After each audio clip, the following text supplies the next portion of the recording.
el siguiente tema de nuestro curso y que, bueno, pues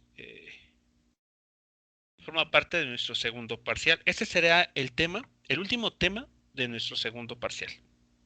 Bueno, esta parte del curso se conoce como trabajo mecánico y energía. Seguramente ustedes ya sobre trabajo mecánico ya han trabajado o tal vez recuerden algo, ¿no? De lo que generalmente se nos platica a nivel medio superior.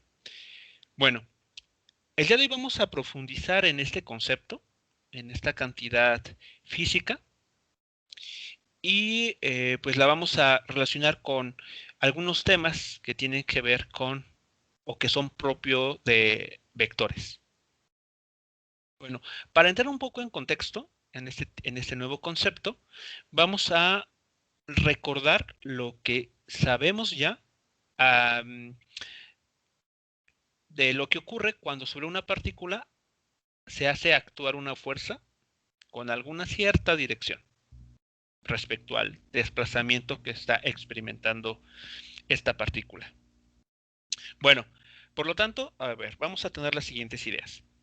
Vamos a considerar el caso en el que una partícula que tiene un cierto valor de masa se está moviendo con una velocidad inicial a lo largo del eje X.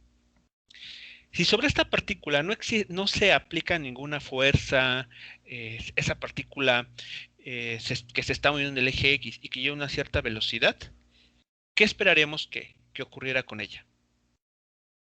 Si esta partícula está perfectamente aislada de cualquier interacción con su entorno o con otros objetos.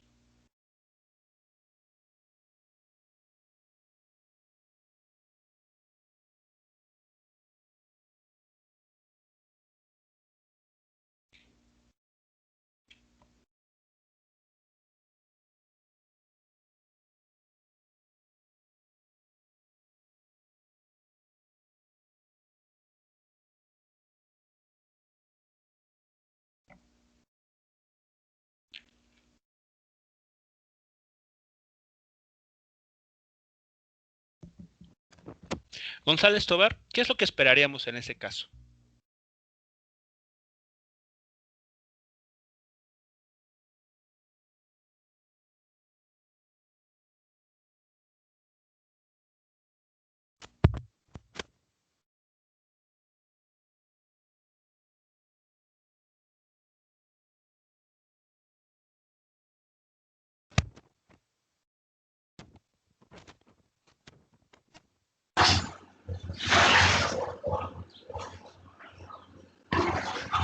Pues viajaría con más velocidad, ¿no? A la hora de aplicarle la fuerza. No es la situación que estamos describiendo o no es la situación que les pido que analicemos por el momento.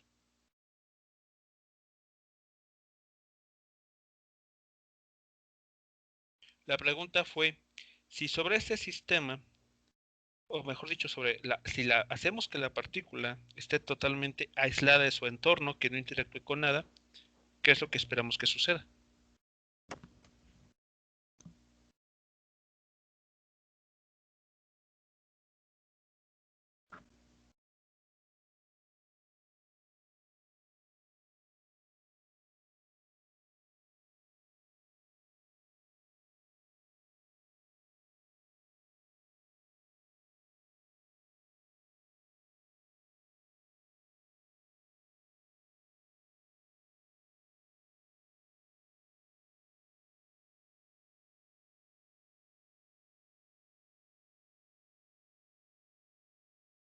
¿Qué pasaría, González Tobar, en esa situación? ¿Qué es lo que esperamos que acontecería?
Muy bien, bueno, en el chat ya nos dieron una respuesta, así que González Tobar sugiero que pues esté estudiando porque es importante, ¿no? Para el examen. Bien, conserva su velocidad inicial, exactamente. Vamos a, lo que podemos asegurar es que la partícula va a conservar su dirección de movimiento y además la velocidad inicial con la que la observemos en ese instante, ¿no? No va a haber ningún tipo de cambios en ese aspecto. Eso es lo que estaríamos observando y solamente pues estamos apelando a la primera ley de Newton. En ausencia de cualquier interacción, un objeto que se esté moviendo con una cierta velocidad a lo largo de una línea recta va a mantener la dirección de movimiento y dicha velocidad inicial. Bueno, ¿qué es lo que va a suceder?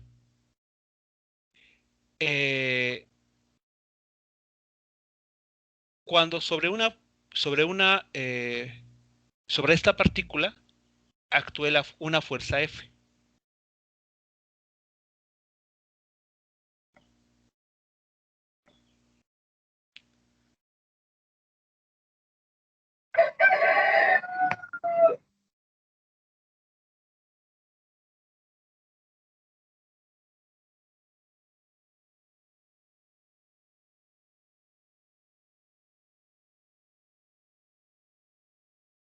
Ahora planteamos la situación opuesta.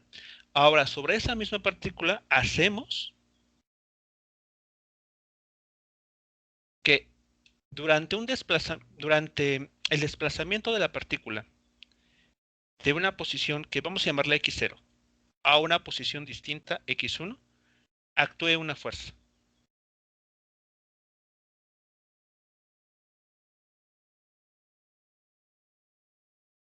Concretamente de esta manera. A ver, ¿qué es lo que esperaríamos en esa situación? Tenemos la partícula moviéndose de izquierda a derecha, por poner una dirección concreta. Inicialmente tiene una velocidad v0. Se aplica una fuerza como la que está mostrada en la pantalla, esta fuerza en color azul. Y el desplazamiento, pues va a ocurrir a lo largo del eje X. Recuerden ustedes que el vector de desplazamiento es la diferencia o el cambio de posición. Posición final menos posición inicial. Bueno, aquí la estamos llamando con el vector D. El vector D es el vector de desplazamiento, tenemos la fuerza que está siendo aplicada. Algo aquí que quiero que noten es que la fuerza no está totalmente paralela al suelo, ¿no? al eje X, sino que está haciendo un cierto ángulo con dicho eje. Bueno, ¿qué sabemos que va a suceder en esa situación? Como también nos lo comentan en el chat, que es correcto, esperamos que en este caso la velocidad de la partícula aumente. Es decir, que si nosotros medimos la velocidad con la que llega a la posición x1, esta sea mayor en comparación a la que llevó en su momento en la posición x0.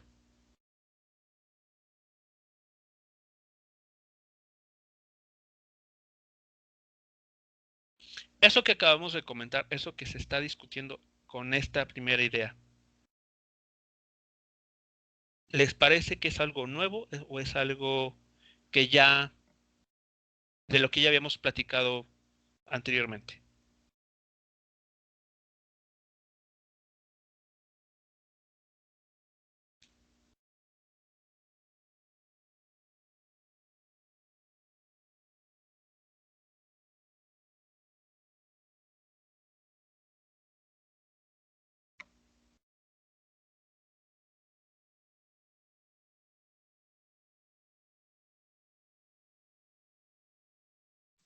Ya lo habíamos platicado, ¿no, profe? Perdón, no se entendió muy bien el comentario. Que ya lo habíamos platicado. Ok, entonces no, hasta este momento no estamos diciendo nada nuevo, ¿no? Algo que no hayamos ya comentado, sobre todo en el tema inmediatamente anterior, ¿no? Que es el de dinámica. Bueno, ¿qué otra opción podría presentarse? Pensemos en esta otra, en este otro caso. Tenemos una fuerza, es más, vamos a pensar que es la misma fuerza, pero ahora se está aplicando de esta forma. Igualmente, la partícula moviéndose de izquierda a derecha a lo largo del eje X, y se aplica una fuerza que tiene esta dirección. Digamos que el ángulo que se está formando entre el desplazamiento y el vector fuerza es mayor a 90 grados, ¿no? Como ahí se muestra. Es un ángulo obtuso. En esa situación, ¿qué estaría pasando? De acuerdo a lo que ya nosotros conocemos desde el punto de vista de las leyes de Newton.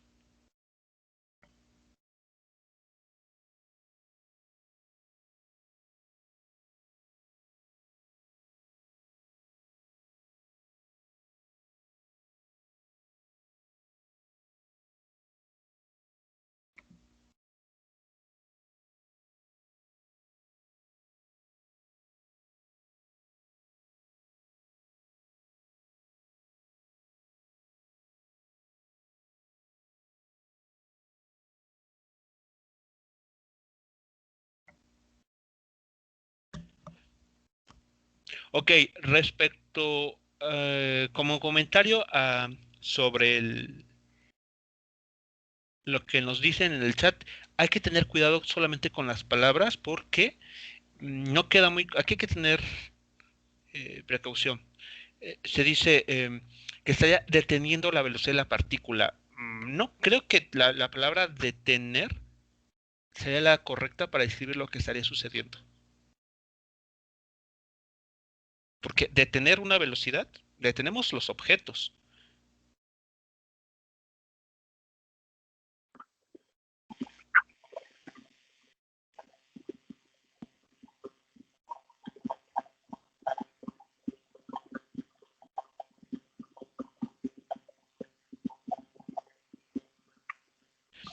Ok, lo que estaría sucediendo es que disminuye la velocidad de la partícula, igual como nos lo comentan en el chat. Exacto. O también, como habitualmente lo conocemos, estaría desacelerando la partícula.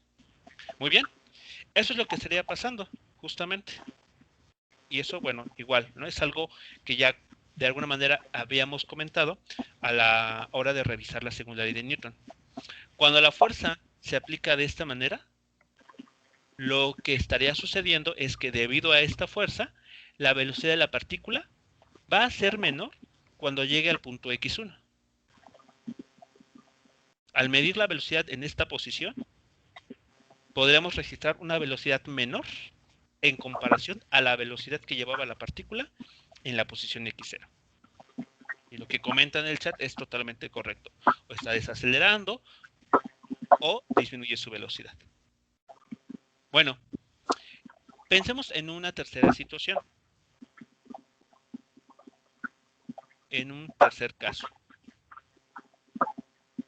Tenemos la misma partícula moviéndose de izquierda a derecha solamente en el eje X. Eso es lo importante. Solamente en el eje X. Si se aplica una fuerza que sea, vean aquí, como está ilustrándose, ortogonal a la dirección de movimiento, lo que esperamos que pase en la dirección X, en la dirección de movimiento, es que no haya cambios en la velocidad de la partícula.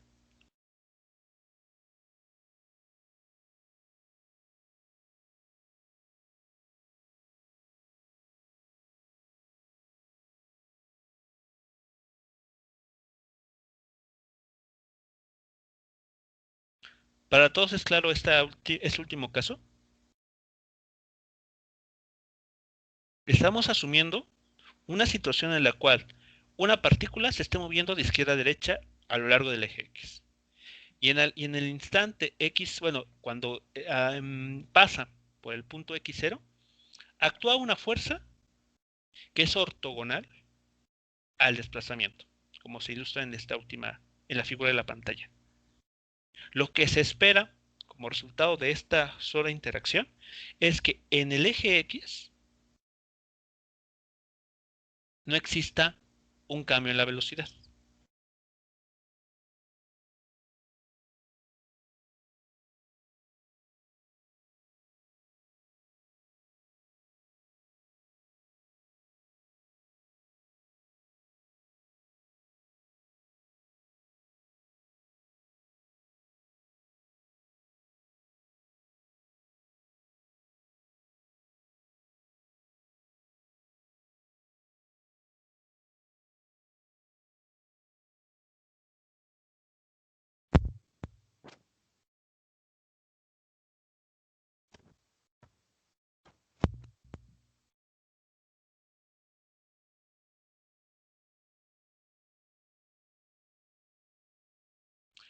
Muy bien. Muy pertinente la pregunta que ha surgido en el chat. Que no es que no cambia la dirección. A ver, vamos a poner un ejemplo muy concreto para ilustrar este último caso, porque sí al principio como que parecería un poco extraño, ¿no? Esta situación. Piensen ustedes simplemente en el caso habitual de una caja en la que no hay, que se esté desplazando sobre una mesa, por ejemplo, una mesa muy larga, y en la cual no existe fricción. ¿De acuerdo? Sobre esta caja es lanzada y comienza su movimiento de izquierda a derecha. Es decir, va con una cierta velocidad. ¿Cuáles son las fuerzas que estarían actuando sobre esta caja?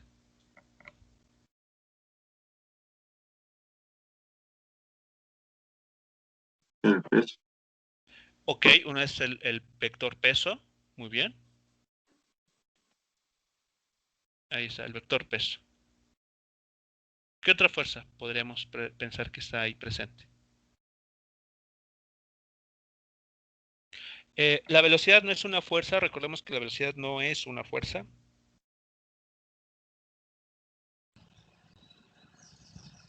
La normal. Exactamente, la fuerza normal. Esta fuerza la genera justamente la superficie de la mesa. Y actúa de esta forma. Ahí está, la fuerza normal.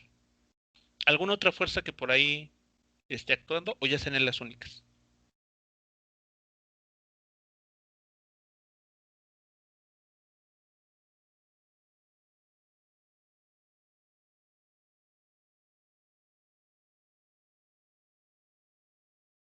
La fricción. Bueno, no sé si no se escuchó bien, pero dijimos que en este caso íbamos a asumir que no había fricción.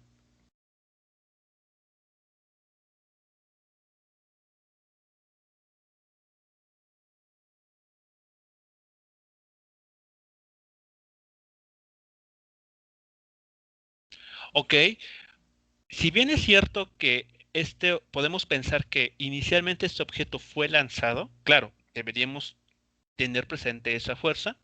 Supongamos que dicha fuerza ya actuó durante un instante de tiempo y después se dejó ahí libremente la caja. Es como cuando se han jugado boliche, por ejemplo, se hace el lanzamiento de la bola de boliche, pero una vez que entra al carril, ustedes ya no están tocando, ya no están aplicando una fuerza directamente sobre la partícula. La misma situación. Pensemos que está sucediendo aquí. Esta caja o este bloque fue lanzado, sí. ¿Se aplicó una fuerza para ponerlo en movimiento? Sí. Pero después de algún instante, esa fuerza ya no actuó y se dejó al bloque pues avanzar, solo deslizándose sobre esta superficie, sobre esta mesa. Y estamos concentrados justo en esta situación, cuando esa fuerza con la que fue lanzado ya no está presente. Bueno, estas serían las únicas fuerzas asumiendo que no hay fricción, que estarían actuando sobre este bloque. Vean, por lo tanto, notemos aquí, el bloque se está moviendo de izquierda a derecha, es decir, su desplazamiento se está efectuando paralelo al suelo.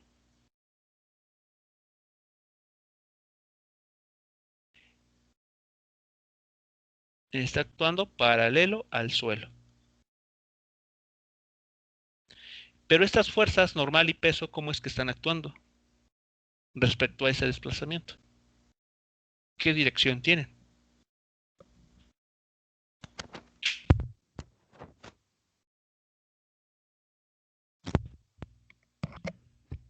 Así es, tienen una dirección ortogonal, es decir, forman 90 grados con el vector de desplazamiento.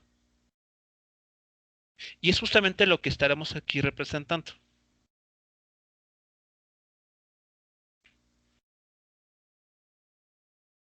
Vean que como estas dos fuerzas están totalmente equilibradas,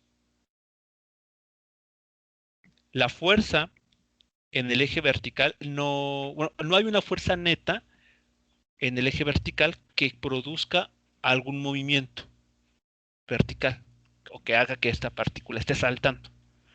Solamente se está moviendo en el eje horizontal. Aún y cuando hay fuerzas, la normal y el peso, que están actuando sobre la partícula. Pero como lo hacen con una dirección ortogonal, no generan cambios en la velocidad de la partícula. No sé si ya con este ejemplo queda claro que lo que estamos aquí buscando o tratamos de explotar en esta última figura es una situación parecida a esta. Si hay dos fuerzas presentes, pero que son ortogonales al desplazamiento del objeto.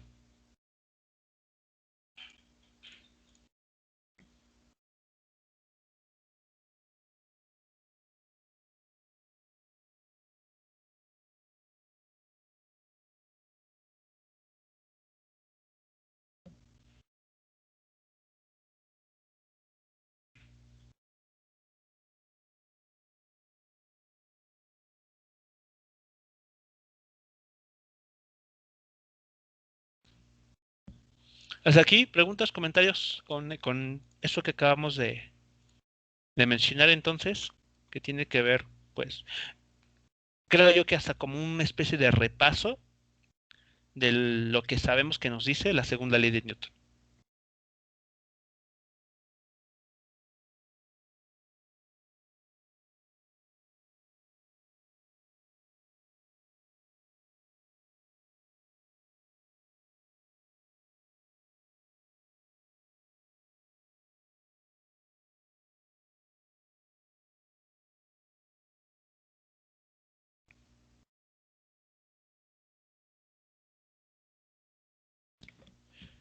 Bueno, ¿qué es lo diferente que vamos pues a explorar ahora sobre pues lo que ya sabemos? Digamos que si utilizamos la segunda ley de Newton, pues como que ya está todo dicho, ¿no? Ya sabemos que cuando una fuerza actúa en una cierta dirección sobre un objeto, pues sabemos que va a generar un cambio en su velocidad. O podría ser que no, como es en este último caso. Bueno, el trabajo mecánico, o simplemente trabajo, como se le suele llamar, va a ser una nueva herramienta que vamos a emplear para analizar los ejercicios o problemas ya vistos y que se resolvieron utilizando la segunda ley de Newton. Es como encontrar una nueva, es como ponernos unos lentes especiales que nos permiten ver otra información sobre un mismo problema ya resuelto, sobre un problema que ya pudimos analizar a través de la segunda ley de Newton para encontrar mayor información. ¿De acuerdo? Es básicamente la idea que en lo que de lo que se va a tratar eso que veremos a continuación. Una nueva técnica, nuevos conceptos que nos den información sobre un problema, pero para el cual ya no necesariamente tenemos que recurrir a la segunda ley de Newton para resolverlo. Muy bien. De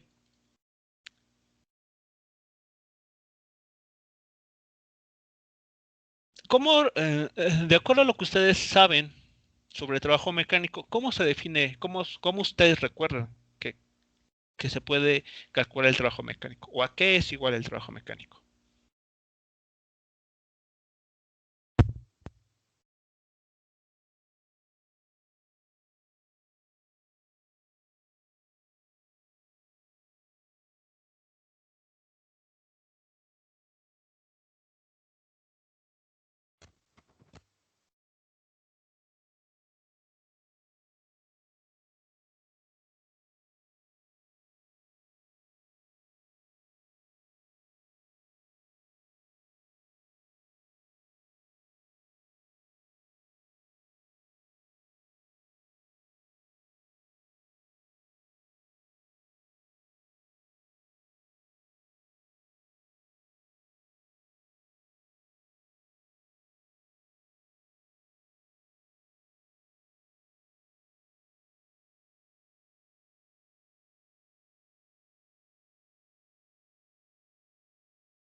Ramírez Arias, ¿cómo a nivel bachillerato y cursos previos le definieron lo que es el trabajo mecánico?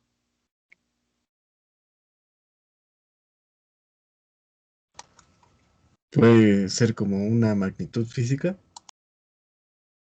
Así, con estas palabras.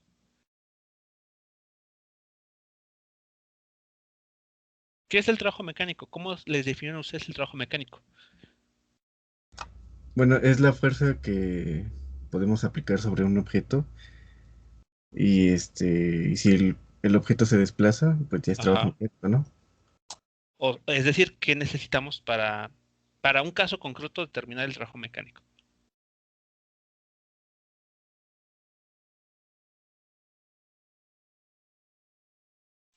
La fuerza, ¿no, profe? Y el Ajá. desplazamiento. La fuerza de desplazamiento, ¿ok? Fuerza de desplazamiento. ¿Y cómo se operan? ¿Recuerdan? ¿Cómo les han enseñado? ¿Cómo les han enseñado? No estamos, eh, no estoy preguntando nada nuevo. Simplemente lo que ustedes, seguramente en algún curso previo, pues les definieron.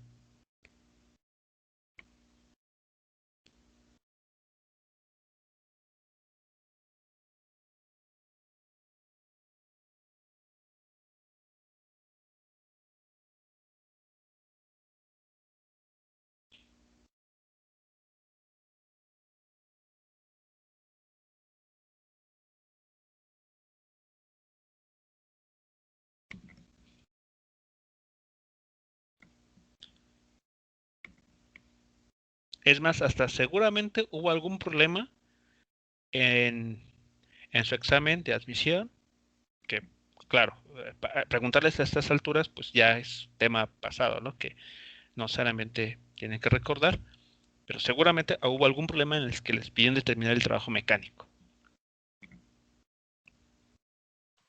Se ¿Cómo lo multiplican la determinaban? fuerza por el desplazamiento, ¿no, profe?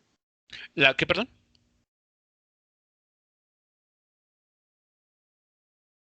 No entendí la segunda parte de fuerza, pero no entendí lo último.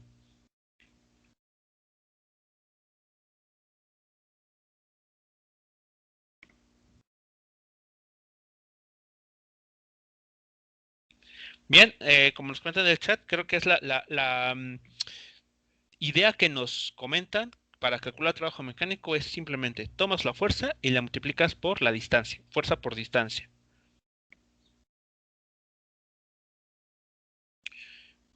Muy bien, si todos estamos de acuerdo con que esa es la definición de trabajo mecánico con la que ustedes están llegando a este momento, está bien. De hecho, es así como os lo enseñan. Trabajo mecánico o simplemente trabajo es igual a fuerza por distancia. Y ya nos podemos hacer ejercicios, ¿no? de ese concepto. Y nos sale de que una fuerza se aplica sobre un objeto durante una cierta distancia y simplemente los multiplicamos y ya, la cantidad que obtenemos es el trabajo mecánico. Y es más, hasta nos podemos acordar que la unidad del trabajo mecánico es el joule. Bueno, esa definición que ustedes conocen es correcta, pero para un caso muy especial. De forma más general, el trabajo mecánico no es simplemente fuerza por distancia. Es algo más. ¿De acuerdo? Los casos que ustedes seguramente resolvieron para aplicar esa fórmula, trabajo igual a fuerza por distancia, siempre les dio un resultado positivo.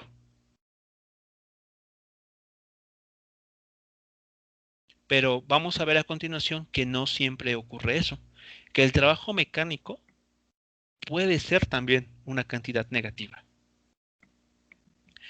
El trabajo mecánico de forma más precisa se define de esta manera. Vean, trabajo mecánico que vamos a denotar como W. Aquí vamos a ser muy cuidadosos porque W lo habíamos estado utilizando para hablar del peso, ¿no? Porque generalmente la literatura que uno emplea en estos cursos, pues es literatura que viene traducida de textos en inglés. Y se deja la notación y pues peso, weight en inglés, pues se deja con la W.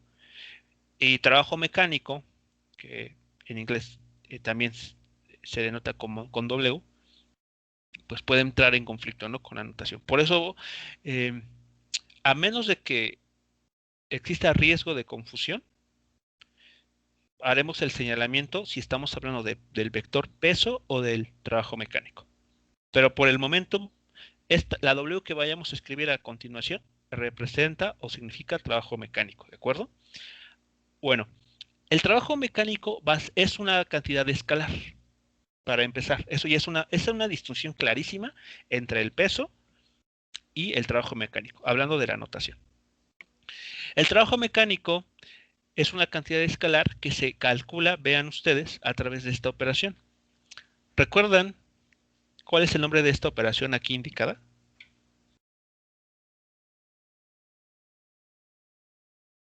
Producto punto. ¿Producto qué, perdón? Punto. Exactamente, producto punto o producto escalar. Cualquiera de los dos nombres es correcto. Producto punto o producto escalar. Recordemos que una fuerza, pues es un vector, y el desplazamiento también es un vector. Entonces, para que la idea de que el trabajo mecánico sea una cantidad escalar, sea compatible con el producto de dos vectores, la operación que se tiene que realizar entre ellos tiene que ser una multiplicación escalar o producto punto. Esa es la definición más precisa para el trabajo mecánico. Otra forma de calcular el trabajo mecánico, recuerden ustedes, que se puede emplear utilizando los módulos de los vectores y el ángulo que hay entre ellos. Eso también lo mencionamos justo cuando revisábamos en aquellas sesiones ya pasadas el tema de producto escalar.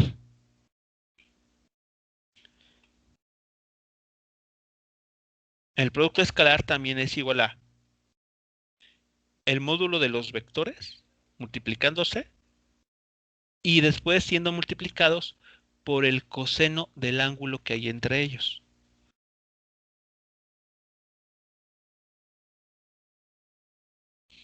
¿Hasta aquí alguna pregunta sobre la definición, sobre esta definición que vamos a emplear para el trabajo mecánico?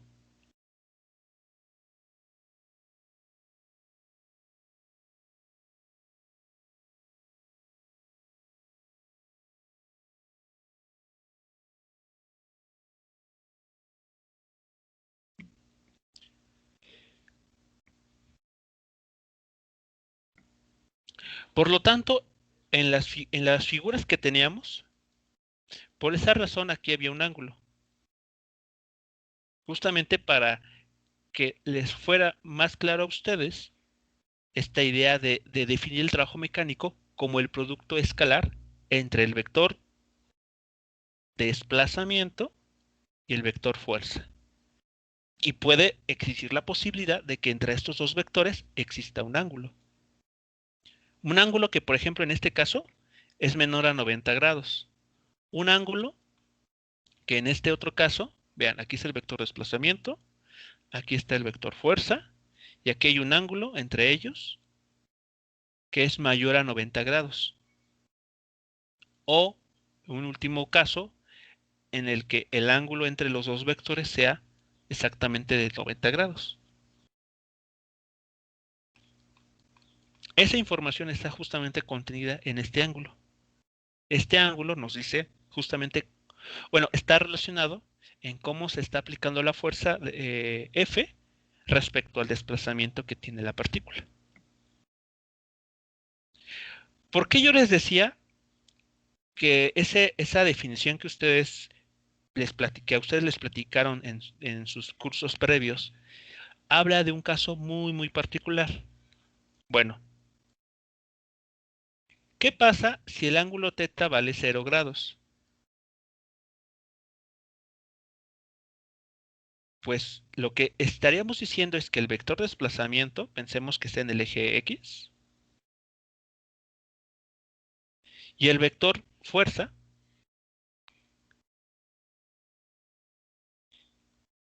estarían actuando exactamente en la misma dirección. Eso significa que el ángulo θ sea 0. Es como si en la figura esta inicial hiciéramos que este vector girara de manera que, vean, sea paralelo al desplazamiento. En ese caso el ángulo se hace 0.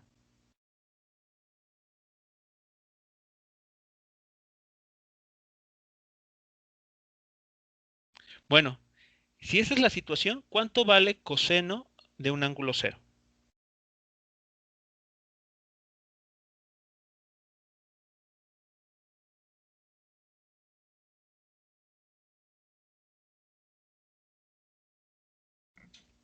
Muy bien, es igual a 1, como nos comentan en el chat. Esto se hace un 1 y ¿qué nos queda como resultado? Que el trabajo mecánico sea simplemente fuerza por distancia.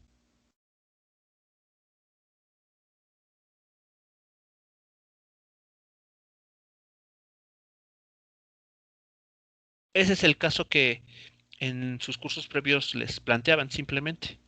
Cuando la fuerza fuese paralela al desplazamiento de la partícula. Pero como estamos viendo aquí, no es el único caso que se puede presentar. De hecho, casos más generales hablarían de que la fuerza se está aplicando con alguna dirección tal que el ángulo entre el vector de desplazamiento y la fuerza no es 0. Puede ser de 30 grados, puede ser 90 grados, puede ser incluso hasta mayor a 90 grados. Hablamos de ángulos que les gustan 110 grados, 120, incluso llegando hasta 180 grados. ¿Por qué no? Esa es la importancia de esta definición, que nos habla de casos mucho más generales que simplemente el caso que nos platican en los cursos previos, cuando la fuerza es paralela y en la misma dirección que el vector desplazamiento. ¿Preguntas, comentarios hasta aquí?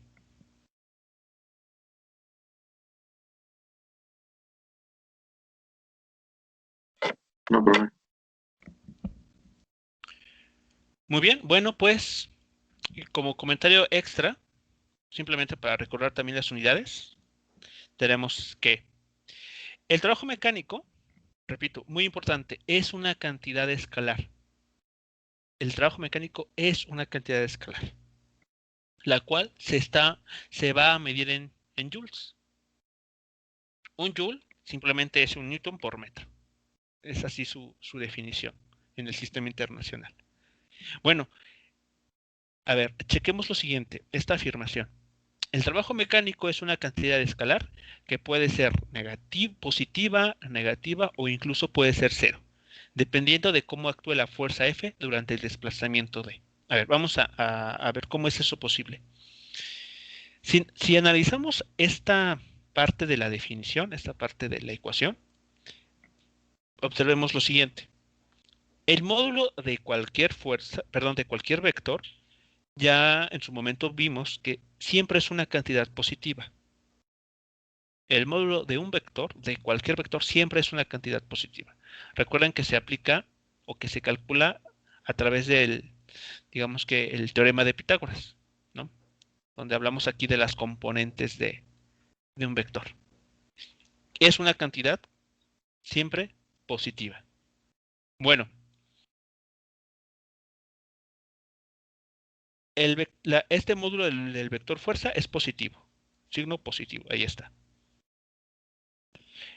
El módulo del desplazamiento también es una cantidad positiva. Pero ¿qué pasa con el coseno de los ángulos?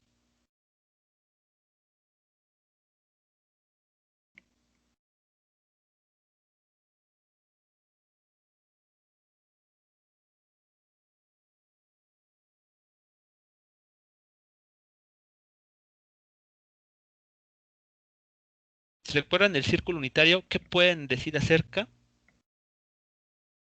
del coseno de los ángulos?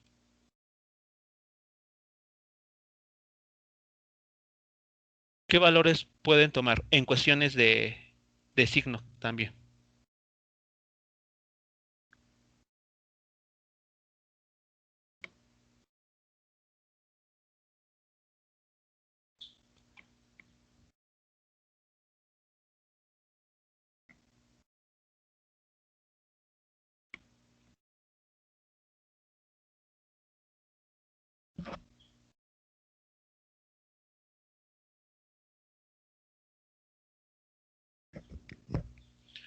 ¿El coseno de un ángulo siempre se mantiene positivo?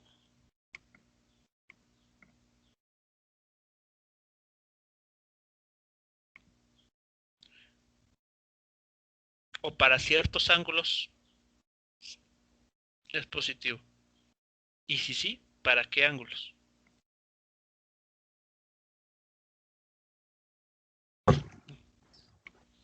Para 180 grados es negativo. Ok, para 180 grados es negativo y de hecho es igual a menos 1, ok. Pero, y si podemos extender esta idea de más ángulos en los que el coseno sea negativo.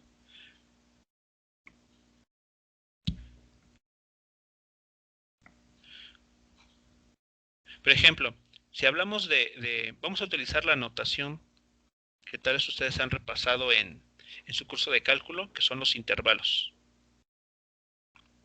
A ver, el coseno de un ángulo es positivo, así lo voy a poner. Positivo. Cuando el ángulo, ¿qué características cumple? Es positivo si θ, ¿en qué intervalo se podría encontrar?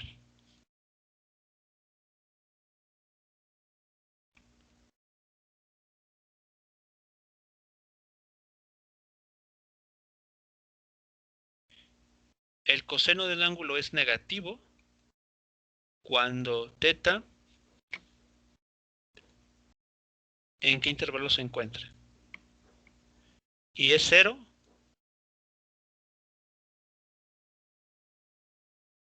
cuando el ángulo, pues, toma valores concretos o dentro de un intervalo también. A ver, eso es lo que hay que analizar aquí. Entonces, recordando, geometría de la sencilla, trigonometría en todo caso. ¿Para qué ángulos el coseno de dichos ángulos es una cantidad positiva?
Ok, muy bien, nos acaban de comentar que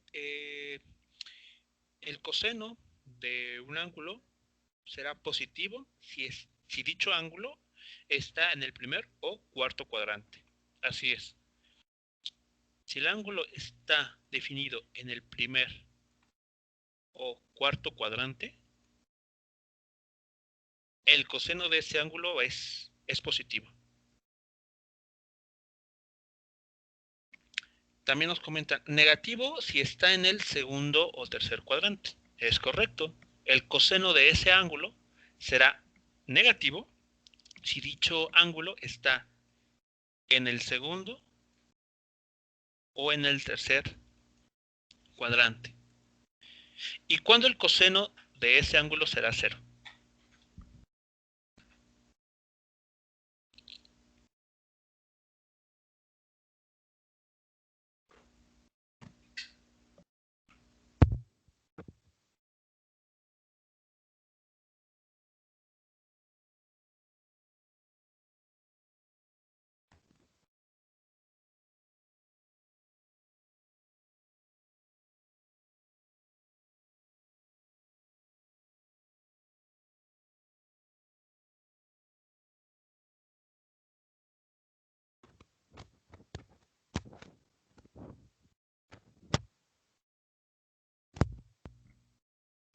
Si nos concentramos en el círculo unitario, podemos ver que en general habría dos valores para los del ángulo, para los cuales el coseno de esos ángulos sería exactamente 0.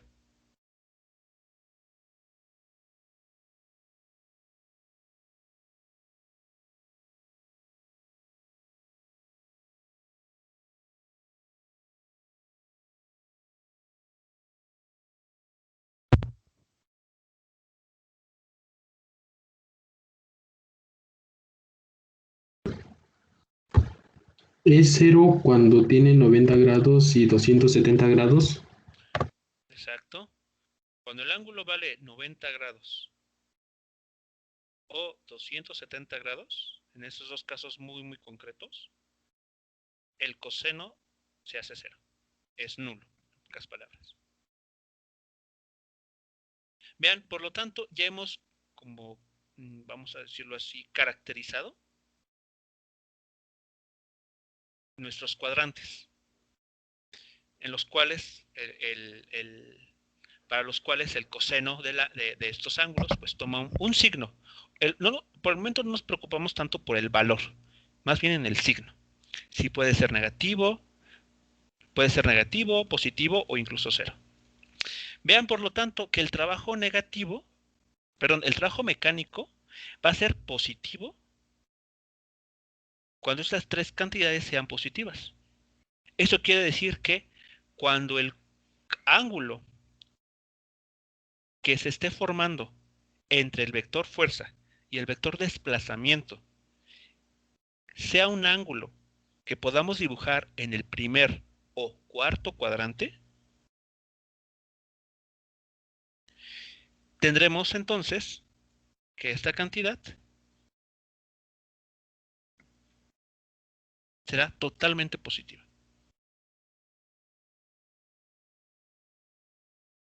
Pero, ¿qué pasaría si este último término, coseno de teta, fuese negativo? Más por menos.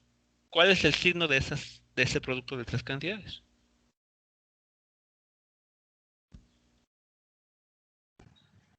Negativo. Sería negativo, así es. Por lo tanto, el trabajo mecánico tendría un signo negativo. Y vean, eso pasa cuando el ángulo que se forma entre el vector fuerza y el vector desplazamiento es tal que lo podemos ubicar en el segundo o en el tercer cuadrante.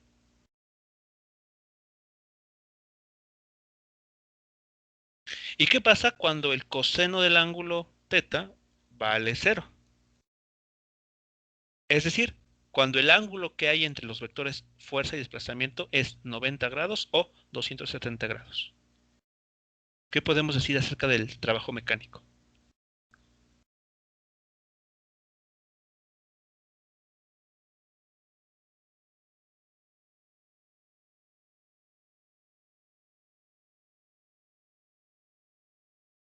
Así es, como nos menciona en el chat, que es igual a 0. 0 joules en este caso, ¿no? Ahí podemos dar incluso las unidades también. Tiene valor de 0 joules.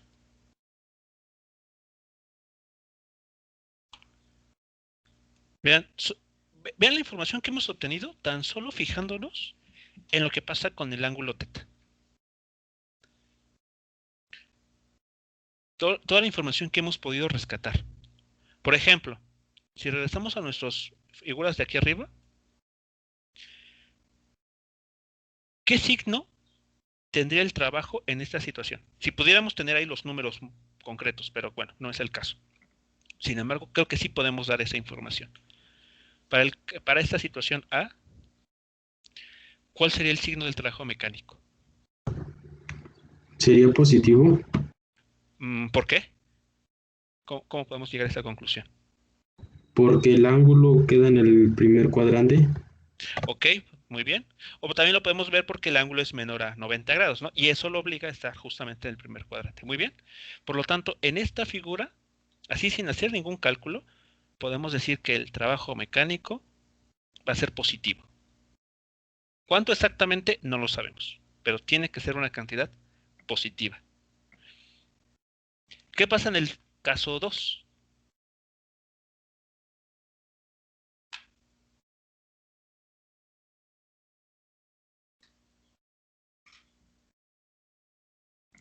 Muy bien, en el chat nos comentan que el trabajo mecánico sería negativo porque el ángulo está en el segundo cuadrante. El ángulo entre el vector D y el vector fuerza. O bien también sería equivalente a decir que es mayor a 90 grados y eso obliga entonces a que el trabajo, para este caso, sea negativo. ¿Qué valor numéricamente? No lo sabemos, pero sí podemos asegurar que tiene que tener signo negativo. ¿Y qué pasa en el último caso?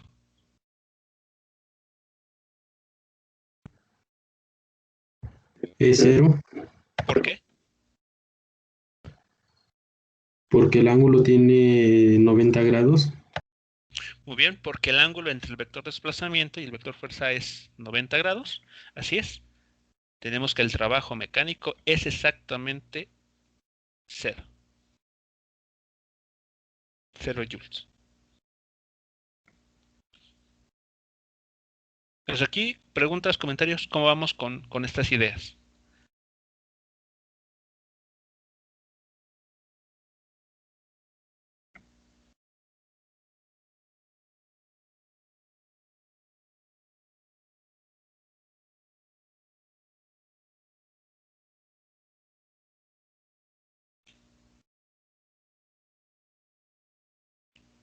Vean que sin hacer ningún cálculo, así explícito, hemos podido categorizar o clasificar 3 posibles situaciones. Cuando el trabajo es positivo, cuando el trabajo es negativo o cuando el trabajo es exactamente 0. 0 joules. Bueno, pues justamente eso es lo que tenemos aquí enlistado.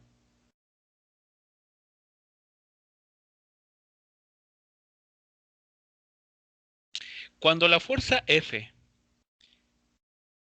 tiene una componente en la misma dirección que el desplazamiento, el trabajo es positivo.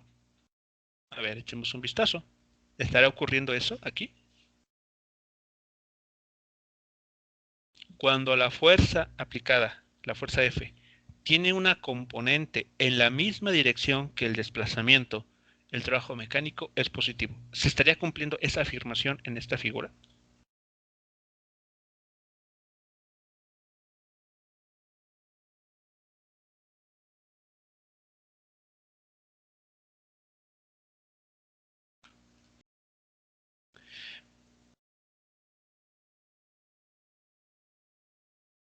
Vean ustedes, la fuerza F se puede descomponer, ¿no? La podemos expresar o podemos al menos dibujar sus componentes. Tendrá dos componentes, una que es perpendicular, ahí está, y otra que es paralela al eje X, ahí está. Vean que esta segunda, la que está dibujándose en café, tiene la misma dirección que el desplazamiento. Por lo tanto, cumple con la afirmación hecha hace unos instantes y entonces es correcto también decir que el trabajo es positivo. Lo pongo nuevamente. Cuando la fuerza F tiene una componente en la misma dirección que el desplazamiento, decimos que el trabajo mecánico es positivo. El segundo inciso nos dice lo siguiente. Cuando la fuerza F tiene una componente opuesta al desplazamiento, tenemos que el trabajo mecánico es negativo. A ver, echemos un vistazo a nuestro esquema. La fuerza F, la que está en color azul, la podemos descomponer en, valga la expresión, sus dos componentes. Y la primera componente sería esta, por ejemplo. Perdón, aquí con color verde. Ahí está. Esa es su componente Y. Su componente horizontal sería la siguiente. La que está aquí en café. Vean que esta componente en color café tiene la dirección opuesta al vector de desplazamiento. A este vector. Por lo tanto, se cumple también la afirmación del enunciado. Por esa razón, tenemos también que el trabajo mecánico sea negativo. Y finalmente, cuando la fuerza F es perpendicular al desplazamiento, resulta que el trabajo mecánico es 0. Pues bueno, aquí está totalmente claro, ¿no? Trabajo mecánico es 0 porque la fuerza F es perpendicular al desplazamiento. Cuando eso sucede, vean, no hay trabajo mecánico.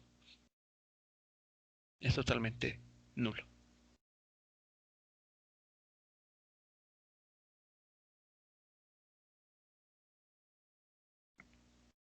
Hasta aquí, preguntas, comentarios de esta parte.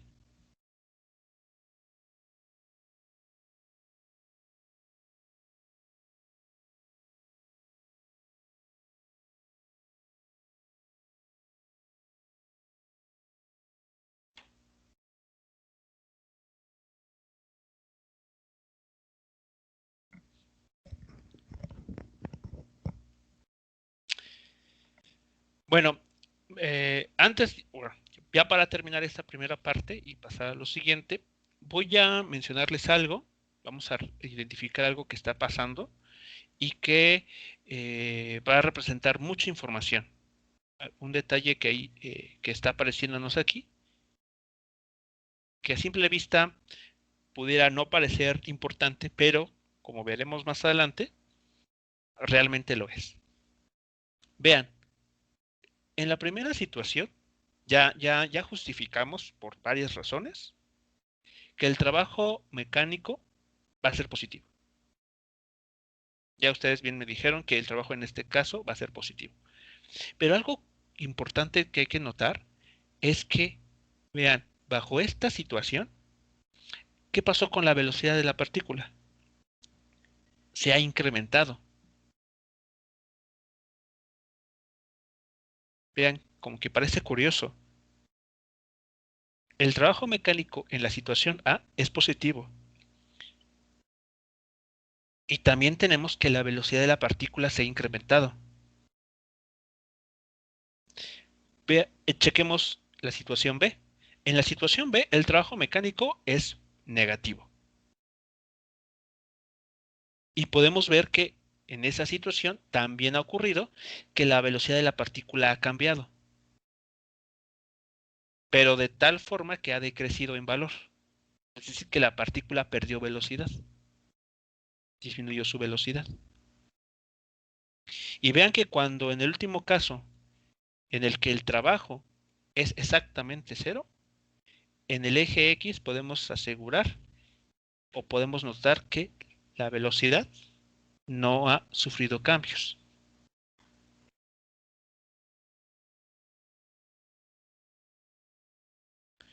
Es interesante, ¿no? O parece bastante curioso en todo caso, que un trabajo positivo, cuando en un caso tenemos trabajo positivo, vemos que a la par hay un aumento de la velocidad.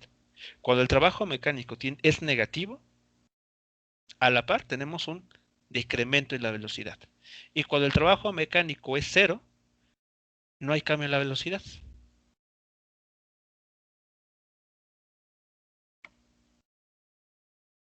Pues veremos más adelante que esto que está aquí comentándose no sucede al azar, no es una coincidencia, sino que está diciéndonos algo muy importante que tiene que ver con la naturaleza, con lo que es realmente el trabajo mecánico. Y como veremos, todo esto guarda relación con la segunda ley de Newton. Es por eso que les comentaba que esto que vamos a ver ahora, de trabajo mecánico y energía, es como analizar los problemas que anteriormente habíamos visto, pero desde una nueva óptica, con unos lentes nuevos, en los cuales ya no nos aparezca explícitamente la segunda ley de Newton, sino que nos aparezca un poco disfrazada, pero que en la práctica puede servirnos para obtener una información complementaria a la que nos puede dar la segunda ley de Newton. Bueno, vamos a continuar entonces. Después de hacer solamente como este pequeño comentario, como una especie de spoiler, vamos a considerar la siguiente situación. Hasta ahora hemos tratado el caso en el que una sola fuerza está actuando sobre una partícula o sobre un sistema de partículas. Bueno, ¿qué pasará cuando se tengan más de una fuerza? ¿Cómo se calculará el trabajo mecánico en esa situación? Bueno, pues vamos a demostrar la relación que se tiene que cumplir. Si sobre una partícula o un sistema actúan múltiples fuerzas, que aquí estamos llamando Fi, y representa de cuál fuerza estamos hablando, ¿no? En el esquema que tenemos aquí, tenemos solamente 3 fuerzas. Un caso muy simple. Fuerza F1, F2 y F3. Bueno, podemos operar de la siguiente manera para encontrar el trabajo mecánico total o trabajo mecánico neto debido a todo este conjunto de fuerzas que están actuando. Vean entonces, el trabajo mecánico, por la definición que tenemos acá arriba, vean, es fuerza producto escalar con el vector desplazamiento. Pues vamos a hacer la misma operación aquí.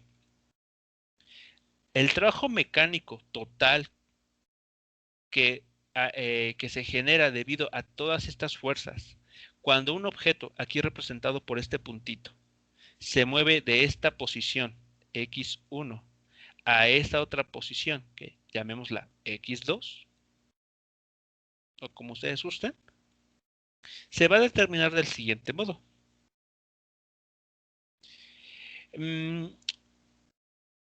A ver, aquí tenemos una fuerza. Esta fuerza es la fuerza resultante.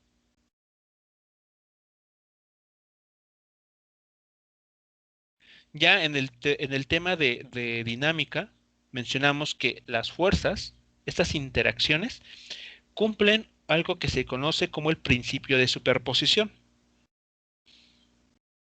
Esto quiere decir que si sobre un sistema actúan múltiples fuerzas, lo que hay que conocer es lo que hay que hacer es la suma vectorial de todas ellas para conocer la fuerza total o la fuerza resultante que estaría actuando sobre ese conjunto de partículas o sobre esa partícula.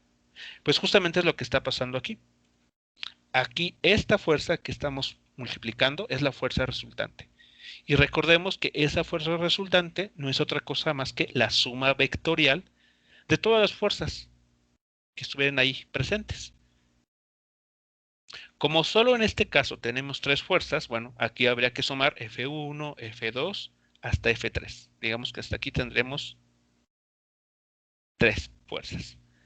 Si tuviéramos más fuerzas, pues todas ellas se van sumando. Bueno, en esta primera línea del cálculo, lo único que hicimos fue expresar la fuerza resultante como la suma vectorial de todas las fuerzas individuales. Bueno, después recordamos que hay una propiedad que cumple el producto escalar, que también mencionamos en su momento, que es la propiedad distributiva. Y si aplicamos esta propiedad distributiva, ¿qué es lo que pasaría?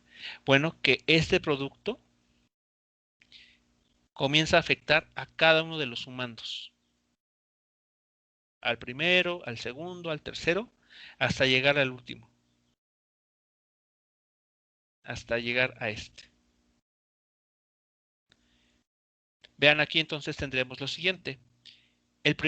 La primera fuerza que está en esta suma sería F1. F1.D. Después tendríamos F2, que ya no pongo aquí, pero recordemos que será F2 punto el vector D. Y después F3 punto el vector D. F4 punto el vector D. Y así sucesivamente. Así seguiríamos hasta llegar a la última fuerza. Fn.d. Hasta aquí, sí, vamos bien, todo claro con lo que se está comentando como parte del desarrollo de lo que queremos demostrar.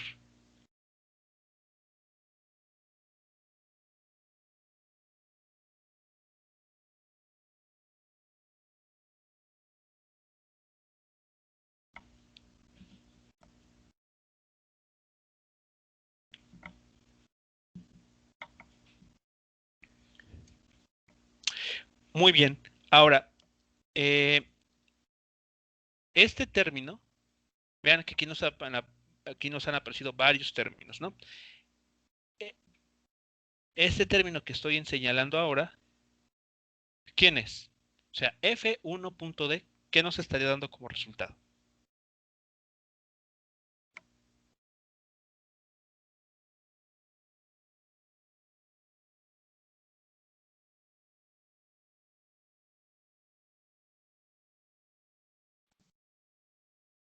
fuerza de trabajo, pero sería por separado. El trabajo mecánico, ajá, así es, pero ¿de qué fuerza? ¿Debido a qué fuerza? Ese primer término. A la fuerza 1. Exactamente. Así solito, este término sería el trabajo mecánico debido a la fuerza 1. Después, ¿quién seguiría? ¿Qué término encontraríamos al lado? Trabajo mecánico de la fuerza 2. Exacto, el trabajo mecánico debido a la fuerza 2. Después más el trabajo mecánico debido a la fuerza 3 y así sucesivamente hasta llegar a este elemento, que es el trabajo mecánico debido a la fuerza n, a la enésima fuerza, donde n puede ser 10, puede ser 15, bueno, tantas fuerzas que según se considere el problema. Pues justamente vean lo que estaríamos encontrando es esto. W1, que es trabajo mecánico 1 más trabajo mecánico 2, etcétera, que se puede ver simplemente como una suma así, ¿no? Más compacta. Conclusión, ¿qué es lo que estaremos aquí obteniendo? ¿Cómo se podría traducir esto? Si sobre un sistema o sobre un conjunto de partículas tienen múltiples fuerzas, el trabajo mecánico, ¿a qué sería igual? Según todo esto que aparece en el cálculo. ¿Cómo lo podrían traducir ustedes o interpretar?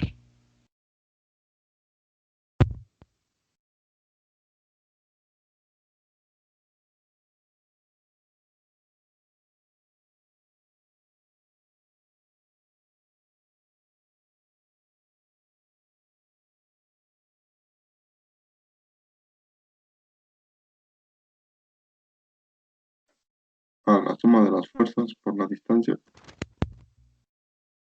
Aguas, aquí no es distancia, cuidado, cuidado.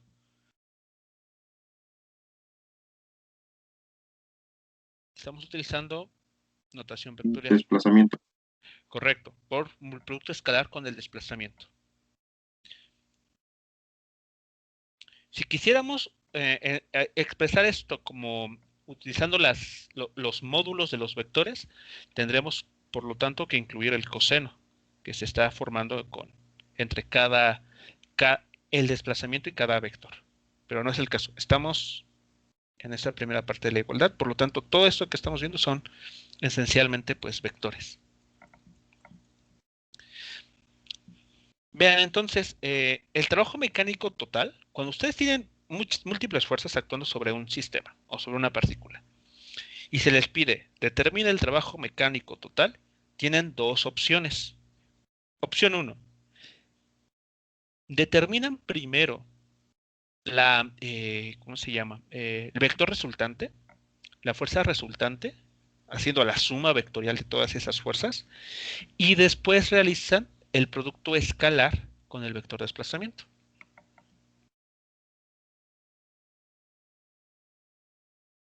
Así, de una forma muy simple. Hacen la suma vectorial de todas las fuerzas, de todas las interacciones, y ya que tengan esta fuerza resultante, lo multiplican escalarmente con el vector de desplazamiento. Opción 1. Eso fue la opción 1. O la opción 2. Determina el trabajo mecánico individual debida a cada fuerza y después suman todos esos trabajos mecánicos.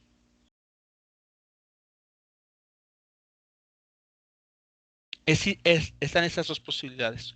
¿Cuál ustedes utilicen? Ya es gusto de cada quien. Pero aquí estamos demostrando que no importa cuál de estos dos procedimientos ustedes utilicen, van a llegar al mismo resultado, al trabajo mecánico total o el trabajo mecánico neto. ¿Sí queda claro entonces esas dos formas de poder determinar el trabajo mecánico total? Sí, profe.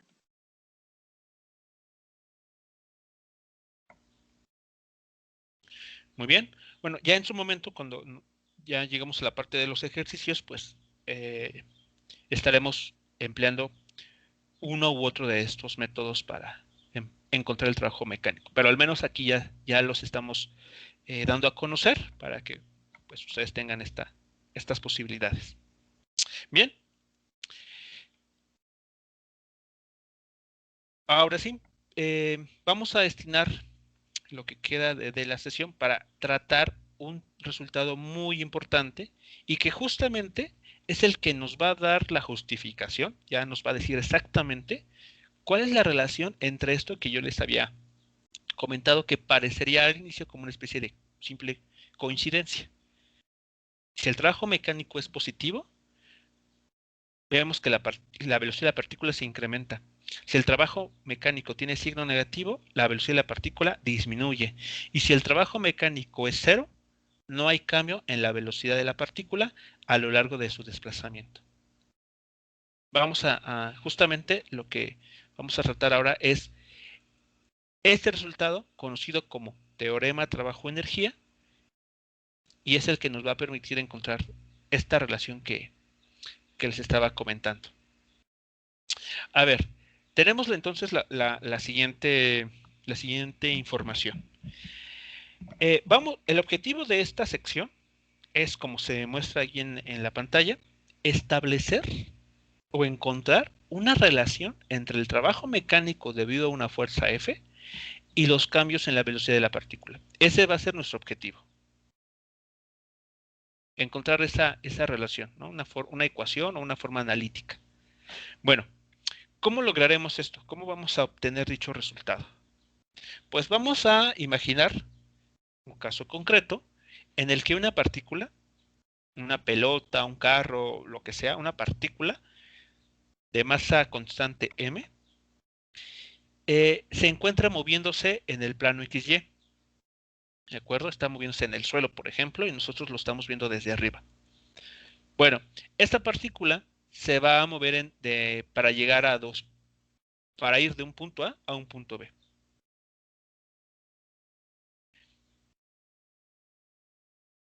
Se mueve con una velocidad inicial.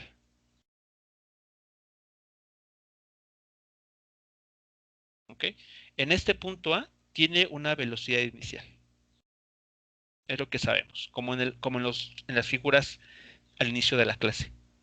Bueno, resulta que en algún momento de su recorrido, de su desplazamiento, una fuerza neta, una fuerza total, va a actuar sobre la partícula. ¿De acuerdo? Vamos a asumir esa situación. La partícula se mueve del punto A al punto B y cuando pasa por el punto A, actúa una fuerza sobre la partícula. Y esta fuerza va a estar actuando durante todo el recorrido hasta que la partícula llegue a su posición en el punto B. Bueno, vamos a considerar el caso un poco más general en la que la fuerza no sea constante, sino que esté cambiando, sea dependiente de la posición. Por esa razón, tenemos en la figura de la izquierda lo siguiente. Vean ustedes, la partícula se mueve de A a B. Ahí está. Esta es la línea en blanco, la curva en color blanco es el camino que estaría siguiendo. Bueno, cuando está en el punto A, la fuerza que actúa sobre ella, que repito, es una fuerza variable, toma un valor muy concreto que lo llamamos F1, por ejemplo. Entonces, F1 va a ser la fuerza, el valor de la fuerza en el punto A.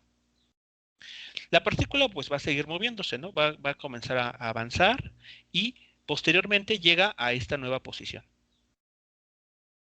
A esta que estoy marcando en color verde. Bueno, cuando llega a esa posición, ahora la fuerza, que es variable, adopta una nueva intensidad, un nuevo módulo y una nueva dirección. Podría ocurrir eso. Entonces, para esa situación, la fuerza F la vamos a llamar F6 o cualquier otro número, ¿no? La idea es identificar o hacer hincapié en que esta fuerza F es la misma, pero tiene un valor distinto en comparación a la fuerza que tenía previamente, que es F1. La partícula sigue avanzando, se encuentra en esta otra posición Y en esta posición, la fuerza que actúa sobre de ella adopta un nuevo valor, que vamos a llamarlo F10. Y pues como vemos, la fuerza ha cambiado de dirección y pudo haber cambiado incluso de intensidad, ¿no? Su módulo pudo haberse modificado. Bueno, la partícula sigue avanzando y llega a esta nueva posición, donde nuevamente la fuerza que actúa sobre esta, pues ha cambiado, y por simplemente identificarla, la llamamos F15. ¿Sí queda clara la idea entonces con esta fuerza? ¿Qué es lo que representa en la figura?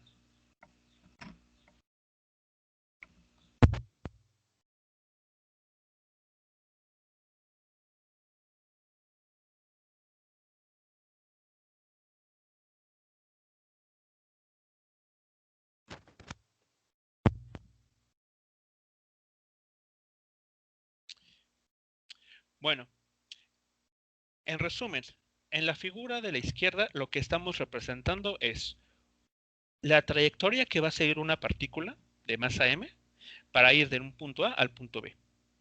La situación aquí que se nos presenta es que sobre esta partícula va a estar actuando una fuerza que no va a ser constante, es decir, que va a estar variando, va a depender de la posición y por lo tanto, según se mueva la partícula, la fuerza que va a estar actuando sobre de ella, pues va a tener cada vez diferente intensidad, diferente dirección. Bueno, como esto está sucediendo, como la fuerza está cambiando según se mueve la partícula, no podemos hablar de aquí un desplazamiento tan a la ligera. Vean, aquí dijimos, tengo un desplazamiento en línea recta. Y todas estas fuerzas, por ejemplo, aquí pueden asumirse con intensidad y dirección constante. Es decir, el caso más simple es en el que la partícula al moverse actúan fuerzas, pero todas estas mantienen su misma dirección y módulo. Pero no es el caso que estamos tratando aquí. Es un caso un poco más general. Bueno, por lo tanto, ¿cómo vamos a tratar ahora los desplazamientos? Porque no podemos tomar uno general, de A a B. Es más, ni siquiera se está moviendo en línea recta.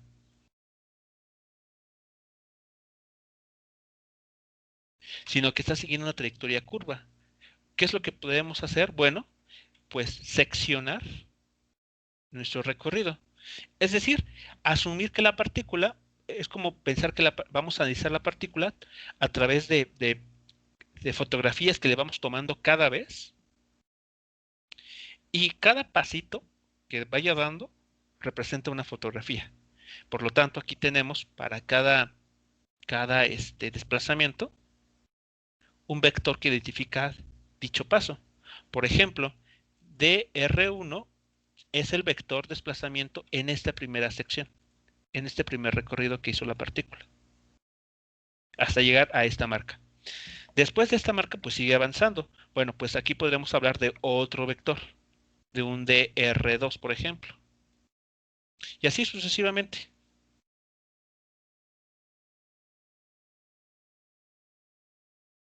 Hasta, de alguna manera, encontrar como esta especie de división de toda la trayectoria total de la partícula. Vean que hemos dividido en pequeñas secciones. Estos desplazamientos que aquí estamos indicando, en los que hemos dividido la trayectoria original, pueden ser tan pequeños como queramos. Todo va a depender de si, por ejemplo, estamos hablando, bueno, no sé si aquí algunos de los presentes conoce algo, por ejemplo, tal vez de fotografía o algo por el estilo, o han visto, ¿no? En televisión, películas, que por ejemplo, cuando uno quiere capturar, ¿no? un evento con una cámara especial, va cerrando el obturador con una cierta velocidad y dependiendo de esa velocidad, pues podemos tomar exposiciones más prolongadas en el tiempo, ¿no? Imágenes separadas una de la otra en el tiempo.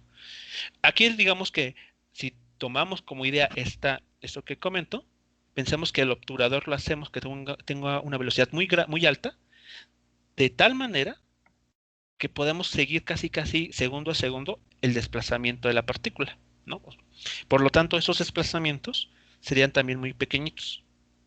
Y así podríamos ir, cada desplazamiento es una fotografía y vemos cómo la partícula se va moviendo en pequeños pasos. Bueno, pues es justamente lo que tenemos aquí comentado. Vamos a asumir que el desplazamiento total de ir a A a B lo podemos dividir, lo podemos seccionar en desplazamientos. Aquí la palabra clave es infinitesimalmente pequeños. Esos pequeños pasitos ahí indicados pueden ser infinitesimalmente pequeños.